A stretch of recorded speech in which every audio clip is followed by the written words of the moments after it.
the United Nations, is now pro-Antifa.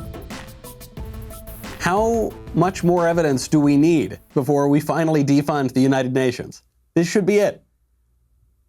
You've got BLM admitting that they're Marxist. How much more evidence do you need before you pull your support from BLM? Same thing here with Antifa. They tweet, quote, UN #human rights experts express profound concern over a recent statement by the U.S. Attorney General describing Antifa and other anti-fascist activities as domestic terrorists, saying it undermines the rights to freedom of expression and of peaceful assembly in the country. See how they're conflating Antifa with anti-fascists. Now, Antifa is a communist anarchist terror group. Anti-fascist just means you oppose fascism. Let's take that example all the way back to when fascism had any sort of meaning, which is back in World War II with Mussolini.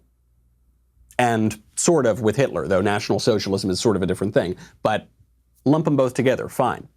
That was the last time the word fascism really meant anything. George Orwell wrote an essay about this, how after the Second World War, the word fascism lost all of its meaning. But in that war, you see a lot of leftists these days talking about the Allied troops as the original anti-fascists. Remember, there were two kinds of anti-fascists in World War II. There were the Americans and the British, our guys, good guys, and there were Stalin's communists. Both anti-fascist. When you're just opposed to something, that leaves it wide open to interpretation as to what side you are actually on. Some anti-fascists are good, right? If you're an American soldier in World War II, that's a good guy.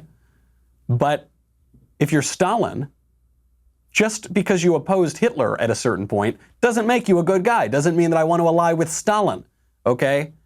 And yet, the United Nations conflates the two. We need to defund the United Nations.